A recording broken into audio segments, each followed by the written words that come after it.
আসসালামু আলাইকুম রহমতুল্লাহ। ওয়েলকাম করছি আনিসাগ্রো ফ্রম ফেসবুক পেজ এবং ইউটিউব চ্যানেল থেকে। আজকে আমরা চলে আসছি কুষ্টিয়ার সব থেকে বৃহত্তম হাট পান্টির হাটে। অনেকে আবার বলে থাকে এটা বাংলাদেশের দ্বিতীয় বৃহত্তম একটি হাট, পেঁয়াজের হাট। যাই হোক, এখন আমরা এই বৃহত্তম হাটের মধ্যে সব থেকে ভাইরাল যিনি পেঁয়াজ ক্রয় করে থাকে এবং বিভিন্ন জায়গাতে রপ্তানি করে থাকে, বিভিন্ন জায়গায় পাইকারি সেল দিয়ে থাকে, ওনার সাথে কথা বলবো। ওনার নাম হলো রানা ভাই। উনি কোথায় এবং কি কি পেঁয়াজগুলো ওইখানে বিভিন্ন জায়গাতে রপ্তানি করে থাকে সে বিষয়ে আজকে ওনার সাথে আলোচনা করবো ইনশাল্লাহ।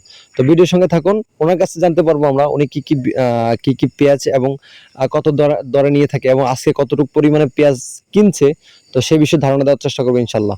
এবং এই হাটের মধ্যে মানুষ কি পরিমাণে পেঁয়াজ সংগ্রহ করে সেটার একটা ধারণা দেওয়ার চেষ্টা করবো ইনশাল্লাহ। তো ভিডিওর সঙ্গে তখন বিস্তারিত জানতে পারবেন। ভাইয়ের নাম কি? মোহাম্মদ রানা ইসলাম। ভাইয়ের বাসা কি এখানে? ও আচ্ছা আচ্ছা, ভাই এগুলো কি পেঁয়াজ? এগুলা দেশি পেঁয়াজ। দেশি, আচ্ছা। এগুলোর মন কত করে যাচ্ছে এখন? এগুলা হচ্ছে আপনার 1100 থেকে 1400। 1100 থেকে 1400। ও আচ্ছা আচ্ছা। আপনি কত করে আজকে সংগ্রহ করছেন এগুলো? আজকে হচ্ছে আমার এগুলো কিনা আছে, এগুলো খাওয়া দাতো এগুলো আর কি হচ্ছে মানে এগুলো আছে চালায় না। আচ্ছা আচ্ছা, হ্যাঁ হ্যাঁ। এগুলো হচ্ছে কিনা 1200, 1250, 1100। 1250, 1100 এরকম, তাই না? ও কিনা 800 এটা। আচ্ছা আচ্ছা। আর এগুলো হলো ইন্ডিয়ান পেঁয়াজ না? এগুলো কি কি আপনারা কি নাম বলেন এই যে এগুলার? এগুলো হচ্ছে সুসাগর। শুভসাগর। ও আচ্ছা আচ্ছা, এগুলো 800 900 এর মধ্যেই। ও আচ্ছা আচ্ছা।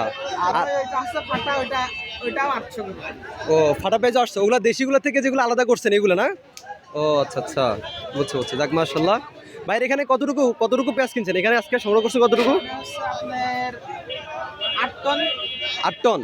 আচ্ছা, বাইরে এগুলো পেঁয়াজগুলো কোথায় পাঠান? নাকি শুধু নিজে স্টক করে বিক্রি করেন? ঢাকায় পাঠাচ্ছেন সবগুলা কেন? ও আচ্ছা আচ্ছা।